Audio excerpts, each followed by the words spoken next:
So really a critical moment. Now the purpose of this session is really to shed light on the situation that is here and now in Gaza, to really understand from the different stakeholders that we have here the situation, but also maybe touch upon some of the early recovery conversations that need to be had despite the dire situation right now. And of course we all know that this is set in a larger diplomatic framework that hopefully can be resurrected for a peaceful solution in the future. So for this conversation today, I am joined by really an outstanding panel of leaders. Let me introduce them. I have the honor to have with us here on the panel Mostafa Madbouli, Prime Minister of Egypt. A warm welcome, Mr. Prime Minister. We can also thank you. Also, Bisher al-Khasawneh, Prime Minister of the Hashemite Kingdom of Jordan. A warm welcome to you. Sigrid Kaag, Senior Humanitarian and Reconstruction Coordinator for Gaza for the United Nations, but also former Deputy Prime Minister of the Netherlands and Finance Minister. Thank you. And last but not least, Khoury. Samer, you are the chairman of Consolidated Contractors company, but also, of course, you are a Palestinian business leader, and so you will be providing the private sector perspective here. Let me start with you, Mr. Prime Minister. Madbouli, I mentioned we would like to focus on the here and now. So if you wouldn't mind providing us your perspective and that of your country. You're bordering Gaza. Obviously, we are all also watching Rafah and what will or not take place there and what would the consequences be. You have been providing a lot of aid. A lot of the aid has been coming from Egypt, through Egypt. I also know you've been having a lot of the humanitarian help there, also in terms of healthcare, etc. But you're also on the receiving end of some of the other consequences of this conflict in terms of the economic impact and the social impact. So if you wouldn't mind just sharing those perspectives from a neighboring country. Over to you. Thank you very much. And let me start, of course, by praising the Saudi Kingdom for organizing such an important event here with the World Economic Forum, and special greetings to, of course, His Majesty King Salman and His Royal Highness Prince Mohammed bin Salman for such a contribution. Let me start, of course, by saying what has started in 7th of October. It's a nightmare for, I think, for all the human being. Because let me start by saying that Egypt, of course, from the early moment, we announced our position that we are totally against any kind of attack against civilians from both sides. So we were not, of course, at all supporting what has taken place in 7th of October against the Israeli civilian. But the consequences from the Israeli side was unbelievable. And what has taken place in 7th of October, all the Palestinians in Gaza has to pay for it. So it was a collective punishment, not punishment for Hamas, but for all Palestinians living in Gaza Strip. So we are speaking about, you can imagine, that around 2.5 million inhabitants who were living in this strip, all of a sudden their life has been totally destroyed. You are speaking now, while we are sitting here, more than 34,000 has been killed, more than 77,000 injured, in addition to estimated 7,000 under the rubble or the destruction inside. In addition to this, of course, more than 84% of the health facilities has been totally destroyed. The education system is out of order. More than 70% of the infrastructure has been collapsed.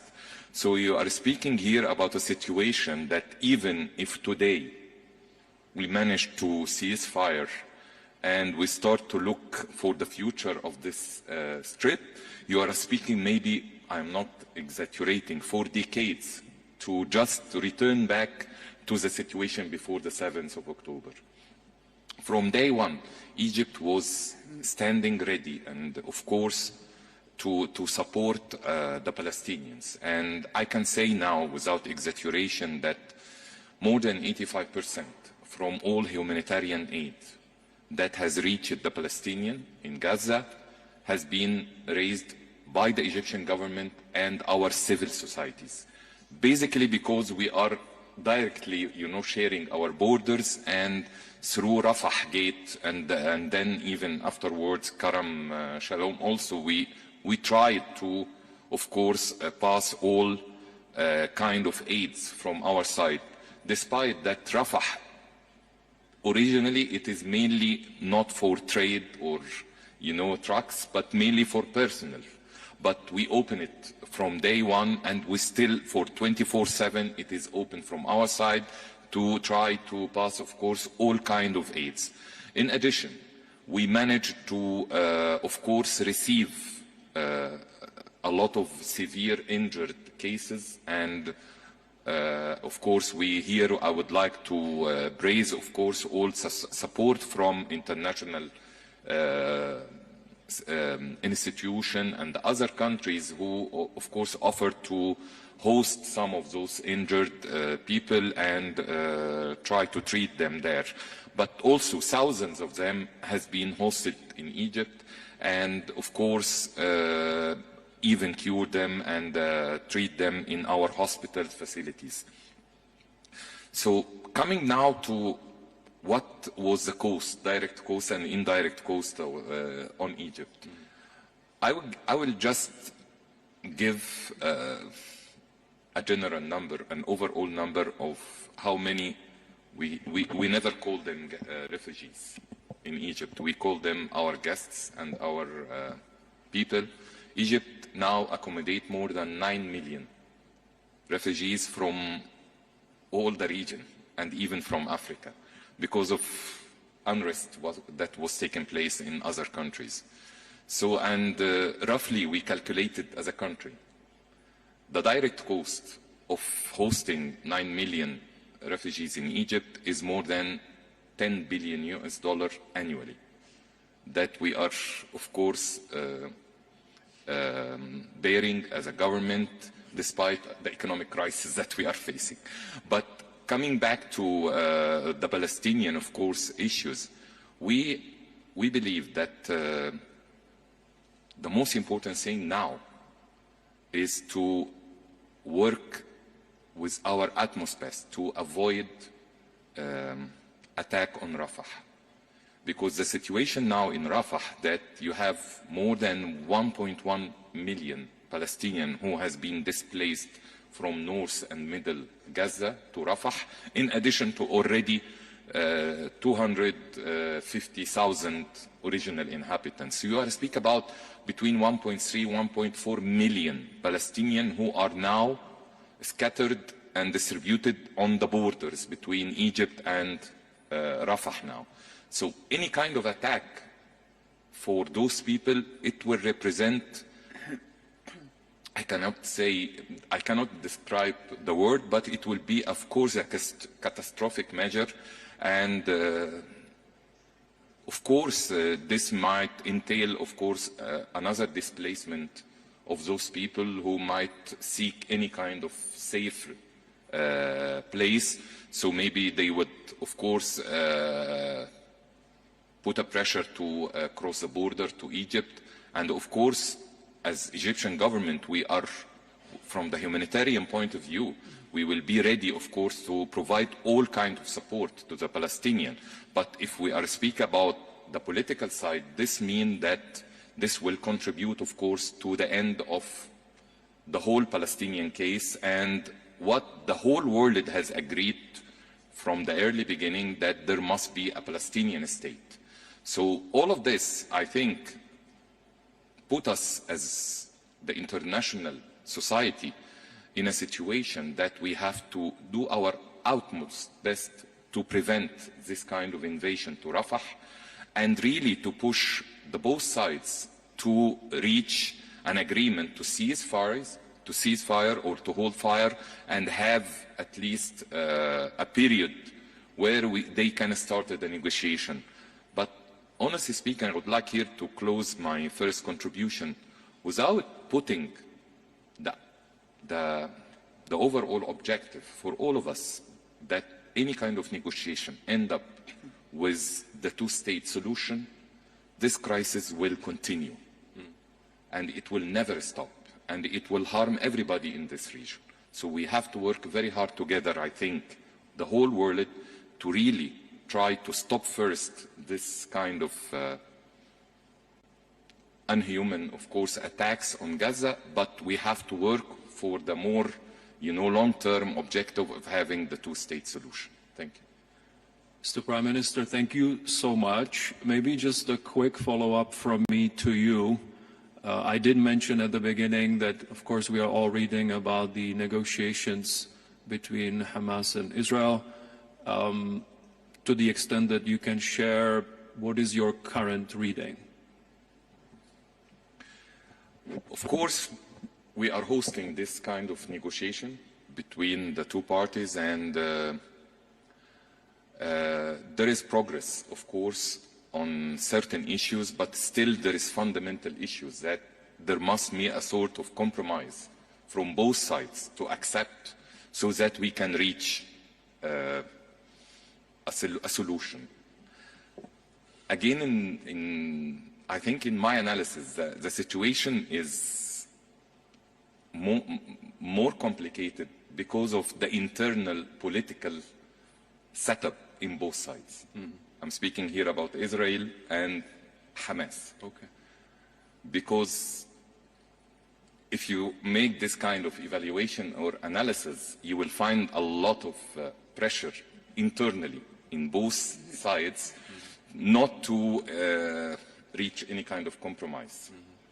And this is what makes it very hard, because here you are not speaking, unfortunately, I'm going to say it like this, you are not seeking the optimum and, and right solution that maybe can achieve the public interest for everybody. You are speaking about your own agenda that you don't want to tolerate, despite you know that it's not maybe unfair. So I just wanted to explicit this issue, and this is the moment. At this moment, this is what we are facing, and this is what we are trying to do our utmost best, really, to convince both sides to reach this. Because only if we manage to do it, this will stop, of course, the Rafah attack. I just wanted to add something that, of course, had severe direct impact on Egypt. I'm speaking here about the economic, of course, spillover. Just to give you numbers, of course, the revenues of the Suez Canal, because of the global trade, has been cut by more than 50% in this last 4 months. Of course, this has, of course, had a negative impact on our economy, but again, our most important objective now is how to reach a settlement between the two sides so that we can enter in the process agreement and peace agreement. Thank you. Thank you so much, and also thank you to you and Egypt for all your diplomatic efforts there. It's really appreciated. If I could move to Prime Minister Khasawneh of Jordan, a similar question. Obviously, a big stakeholder country. Help us understand for the here and now on the situation in Gaza. What is your reading, but also what is Jordan? We all know, of course, there is a lot of aid also and a lot of efforts from the part of Jordan. So help us understand what is going on. It would also be good because, of course, this is not done in isolation. So this crisis has tremendous impact also on the overall Palestinian economy. including the West Bank. There have been, of course, its impact on, for example, the persons that are able to work elsewhere. So some of those incomes are no longer panning out in the Palestinian economy. How do you also view that, given also the fact that, for example, a number of private sector entities, including the some of the Jordanian banks, are also very active in the Palestinian economy? Over to you. Thank you so much, Mirek. It's a pleasure and honor to be with this distinguished panel. And let me just quickly echo what Prime Minister Madbouli kicked off his valuable comments with by, again, reiterating our gratitude and thanks to Saudi Arabia for hosting this important event, and particularly to the custodian of the two holy sites and Crown Prince Mohammed bin Salman. This is indeed an extremely timely event at a very interesting, challenging, and perhaps depressing time. And yes, a lot of diplomatic activity is underway, and the epicenter of this diplomatic activity is the continued Israeli aggression on Gaza and the potential for a catastrophic impending additional aggression and operation in Rafah, which by all standards will be a catastrophe that adds on to a catastrophe that has led to conditions close to famine in Gaza and to numbers of deaths and injuries and civilian destruction and reconstruction that is estimated to be in the vicinity of $18.7 billion, which is around 93% of the GDP of Gaza and the West Bank in the preceding years. And this in itself is quite horrific, with an entire decimation of the medical infrastructure in Gaza, the educational infrastructure in Gaza, both at the level of universities and at the level of schools.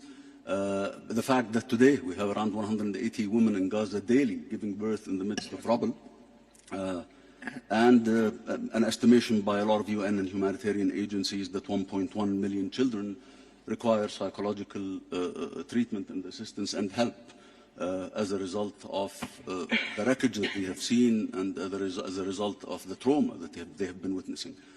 On the Arab side, really, the Arab side moved quickly post October 7 to reiterate what is an unequivocal Arab position in fundamentally rejecting the targeting of civilians wherever they are and whoever they might be.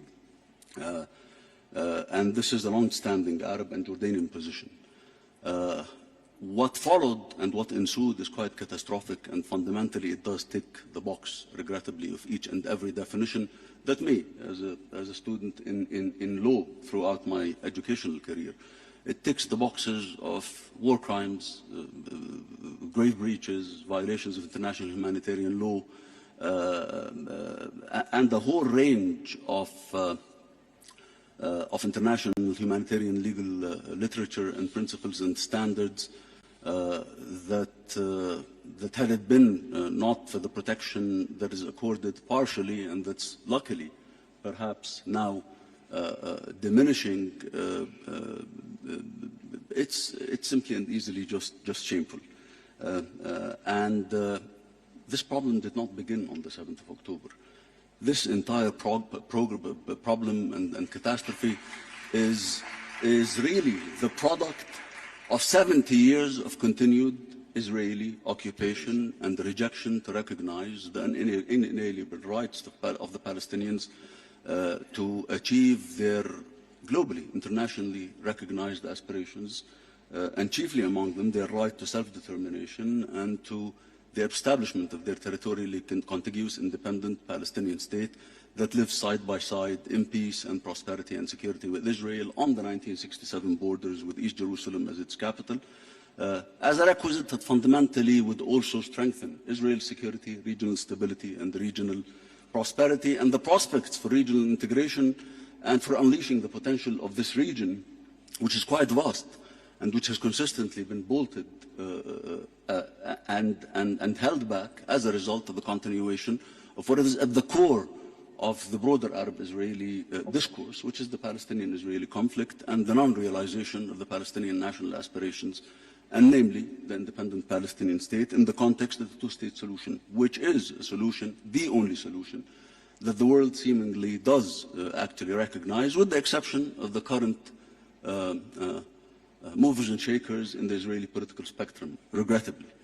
And the problem is that, again, our Israeli friends, or some of them, seem to continue to succumb to the notion of repeating the insanity of trying the same thing again and expecting different results, which is not engaging seriously in a political horizon that would fundamentally take us to crossing the finish line in the context of realizing a two-state solution, and working to systematically weaken a Palestinian partner in the context of the defined legitimate Palestinian sole representative, which is the PLO and the PA, and undermining the PA and the PLO systematically, and the work and the function of the PLA, by withholding taxes, by investing in the schism that existed between Gaza and between the West Bank, which are the two integral components of a potential Palestinian state, and not empowering the PLO, the PA, to be able to be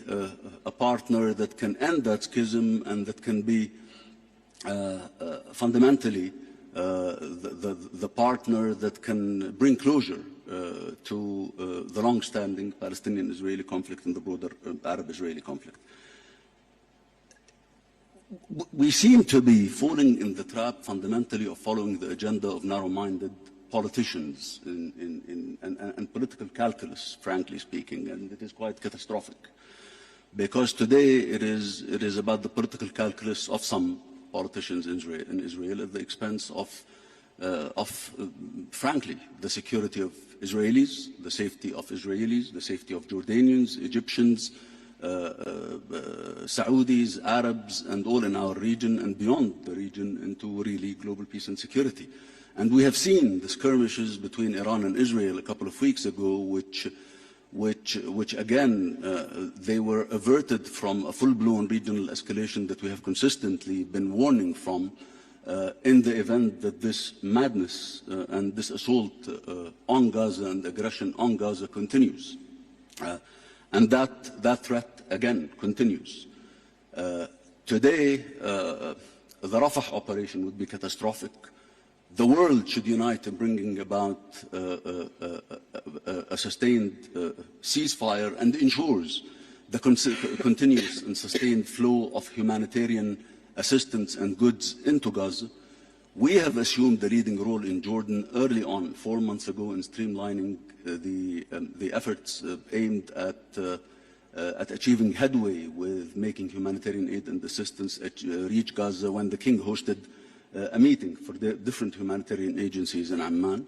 We were pioneering in fundamentally introducing the innovative aspect of airdrops for humanitarian assistance, realizing that this is not sufficient, and we have basically mobilized continuously to attempt and try to generate sufficient leverage and pressure to ensure the opening of all border crossings, all of the border crossings, to allow the crossing of goods that are needed, because nothing compensates for a continuous, sustained, uninterrupted land bridge. And we are now continuing to basically push again for Israel to enable the UN personnel in Gaza to conduct the necessary distributions. This is, as Sigrid Kaag would correctly point, this is not about counting trucks, although counting trucks is important. What used to enter to Gaza before October 7th used to be 500 trucks under normal conditions of siege, but not of aggression and decimated infrastructure and human rights violations and the lack of the basic requisites of life and being on the brink of famine for the Palestinians. Today, we have an average of 320 trucks that basically are going in theoretically, but in practical terms, we really don't know whether there is an effective, efficient, and safe distribution system. The only distribution system that can work, that can be efficient, is that is associated with the UN system, with the UN personnel, with the different UN agencies and organizations operating in Gaza. And that's why Israel has to really enable the UN system to function and work to ensure the sustained and sustainable flow of the goods that are carried on those trucks.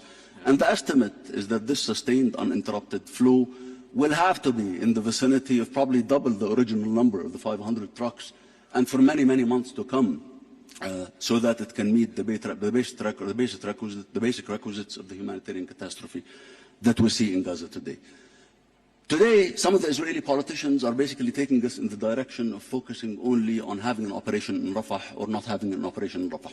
An operation in Rafah will be catastrophic, but this is not the epicenter of the issue. Today, what we need to see fundamentally is definitely no operation in Rafah, definitely a ceasefire, and definitely moving and shifting away from a thought process that attempts the day after, when we get to that point, of just attempting to manage the situation and to manage Gaza. What we have to look at is an irreversible pathway towards realizing the two-state solution in the context of irreversible steps that would materialize and crystallize the two-state solution so that we are not in this bind again in a couple of years and in a manner that would fundamentally again drag the region and perhaps the entire world into further tension and endanger global peace and global security.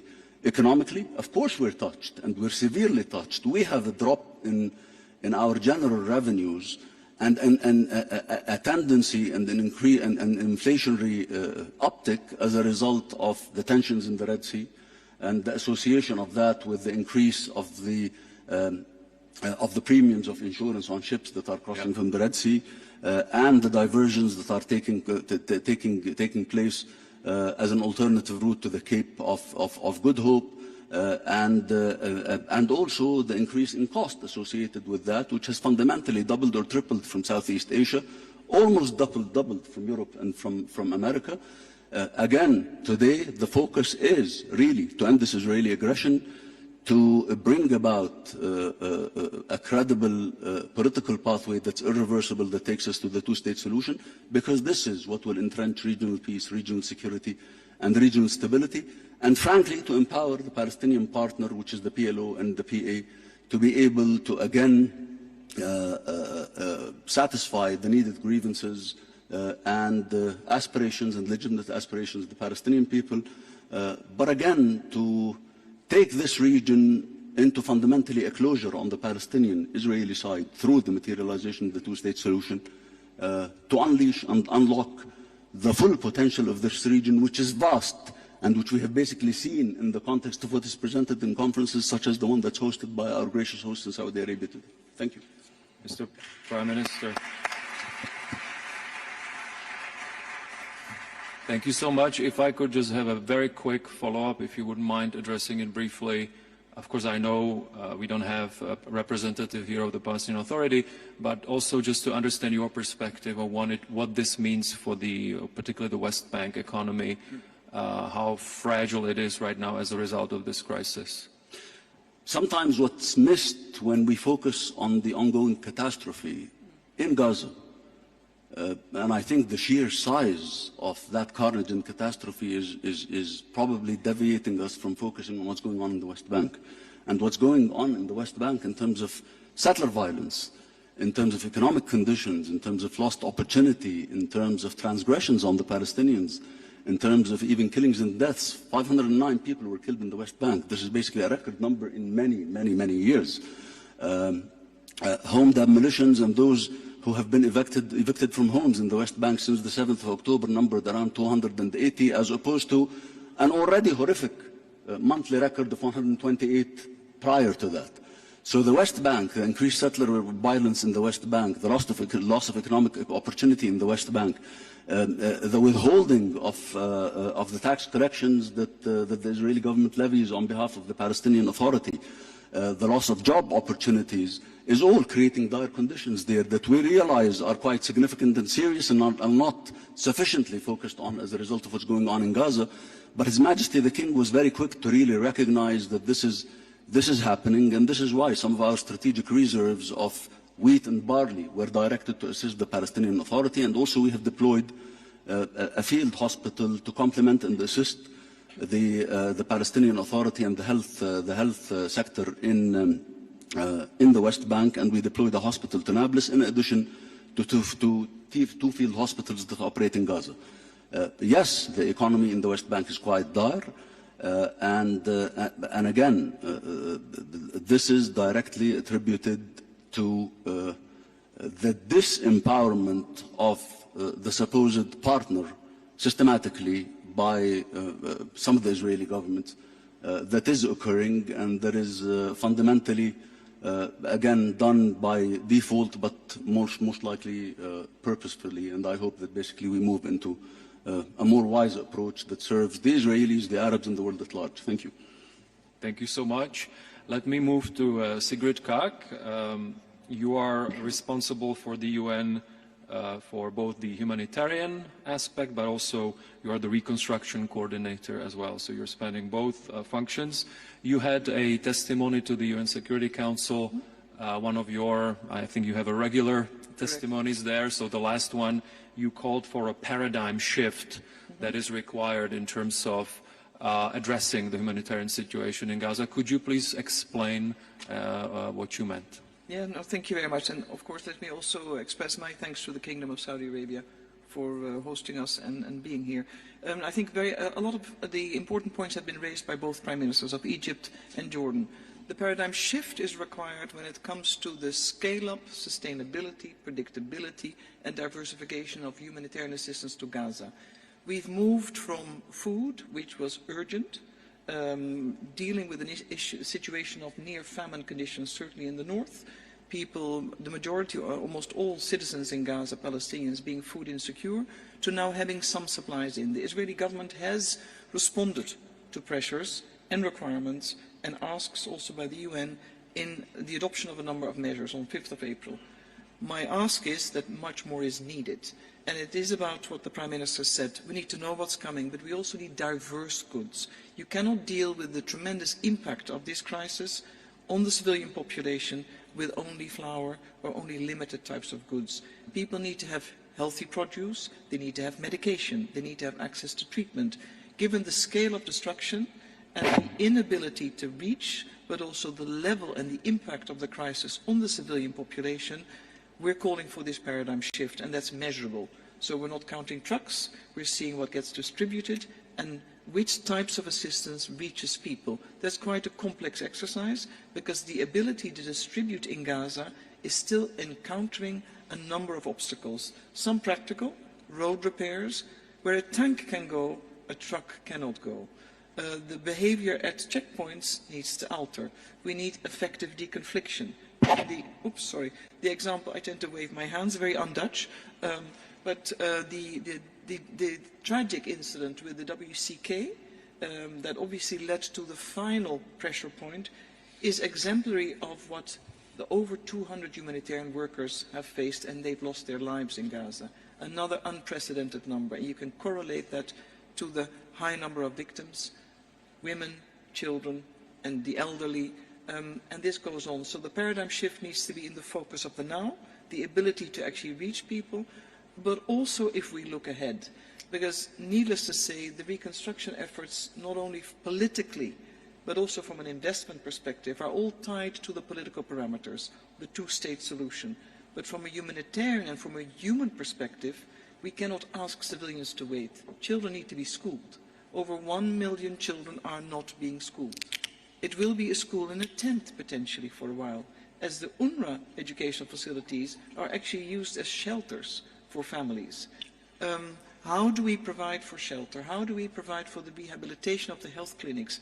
If we want to avert a further epidemic of communicable diseases, which are predictable in Gaza right now, given the absence of water, given the absence of clean of sewage treatment, of sanitation, we need to act now.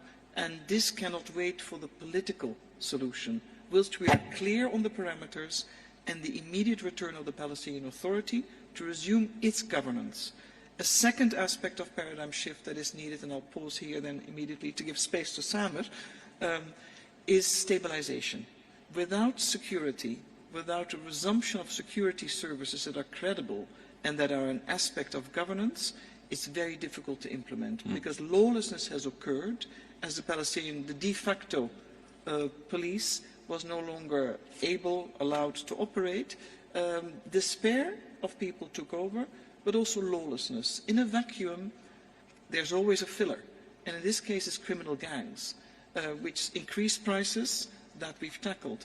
But we need governance of that. Security and security services are a key component. So the paradigm shift is in the now, but it's also looking towards the future, because ultimately, with the level of destruction and despair, and I've been to Gaza now 4 times, I intend to have my office there. I will be there very often, because leadership is, I think, in being on the ground. People tell you that we feel like zombies. The mental health crisis is humongous. If we can't reach, if we're not there, we're not here for the now, but also the future, and create hope through investment, rehabilitation, and focus on the political effort, I think we failed the Palestinians countless times. And they deserve more. Human rights are for everybody all the time. Human beings are our fellow human beings. So political will is what's needed. We know we can move mountains with political will, and there is no substitute, neither investments nor humanitarian assistance. There is no substitute for political will, and that's what's required. Thank you.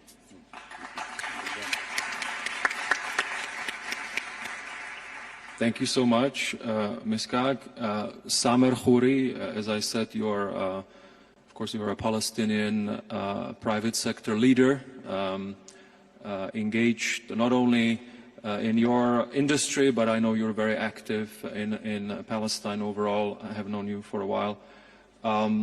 Now, what more can be done in this current situation? And I know, and Ms. Kaag, I think you've outlined some of the things, but also from a private sector perspective, I know you have some ideas. What more can be done in this situation? First, I will start for all of us around this room to pray for the people who lost their lives from both sides. Yeah. And another point, we pray for the politicians worldwide to stop this massacre, because we all cannot stop it. Yeah. I'm going to touch on water, energy, hospital, with specific acts from the private sector. The water, to give everybody perspective, 80% of the water in Gaza before was coming from local aquifers, 300 wells. The private sector is willing to upgrade that. What we simply need is Israel to allow us to access and import certain material that we're not allowed to import. Second point, diesel. We all know there is very limited amount of diesel that goes into Gaza today. That's on water. Energy, Gaza used to have 400 megawatt. 120 from Israel, 70 from the existing power plant, 40 from Egypt, 60 solar power plant. Allow us to bring back the 60. That's an immediate 60. And I was discussing with the Egyptian Prime Minister, let's make a task force to get back the 40 megawatts from Egypt. That's 100 megawatt. We can do that in a matter of weeks, not months. On the hospital, healthcare, only 8 out of the 40 hospitals. We are willing as private sector to partner with governments. Let's choose 10 hospitals, north, south, but the most important thing, Israel to allow us to import both the staff and the machinery. Yeah. So these are specific practical ideas. I hope through your good offices and your good office we can make task force to work on that. Yeah. If I may just add, please. A number of, indeed, the very specific proposals and requirements, I would say, Samer has outlined. We are definitely in discussion and in negotiation on that, because nothing will function without it. And indeed, when you look at the future, the so-called discussion on dual use will not allow for reconstruction. It needs to be restarted. We need everything to be allowed that is part of making Gaza livable again, and have prospects for the future as part of the one state, which is Palestine in this case. Part of the two-state solution, but the one-state part, which is Palestine. So really using this moment also to think about the future in these efforts. Just to also share, we have had, of course, some pre-discussions also with other members of the Palestinian community here. And just to say also, for example, we know there is about 80,000 university students in Gaza right now that are unable to go to lectures. And so, of course, and I have also seen that there are many initiatives that are trying to connect them to other university institutions in the region or elsewhere for them to be able to continue at least online. Also maybe not known as much to the general public, but there is tremendous high-tech talent among the Palestinians. Actually, Gaza has amazing high-tech talent, should be more widely known. And so, of course, also how are we tapping that talent and those professionals that may be either in Gaza or elsewhere? How is industry and other institutions, are we innovative enough to reach out to those professionals and actually enable them not only to contribute to the economic life, but also, of course, make a living in this situation? So just to further on that, if I could, I did say that we would like to also touch upon a little bit the diplomatic outlook. If I could then just finish with the two prime ministers. Obviously, and if we look at how, for example, Mr. Blinken's visit was announced here, there are very explicitly also efforts to say, okay, this needs to be part of a wider diplomatic framework. Saudi Arabia is also part of that. You represent two countries that have been in diplomatic relations with Israel for a long time, and have personally, I think, have a lot of experience with this.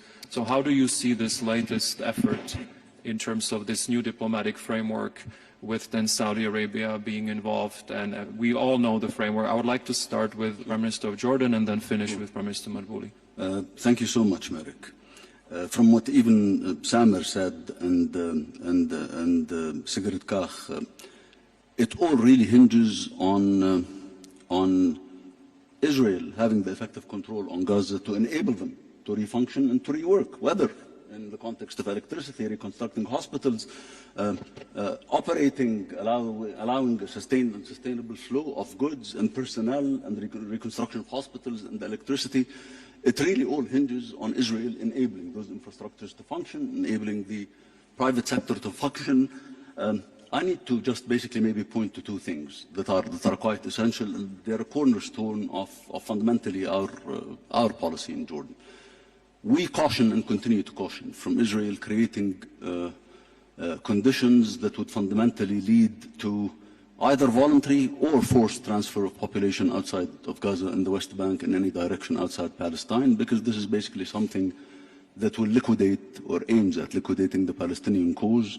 And this is something that also constitutes violations that are clear and material breaches of the peace treaties that Israel has with Jordan, at least, and I'm sure with many other Arab countries.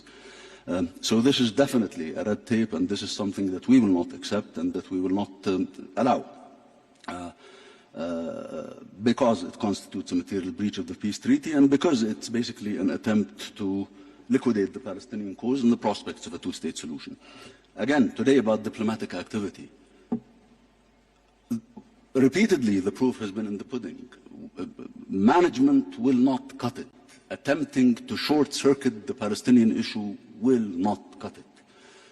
We have had a series of peace treaties, as you've correctly pointed, the Egyptian-Israeli peace treaty, the interim arrangement and the Oslo Accords that were interim in nature and that should have led to the two-state solution, the Jordan-Israel peace treaty, the peace treaties that were the product of the Abrahamic Accords between three Arab countries and Israel.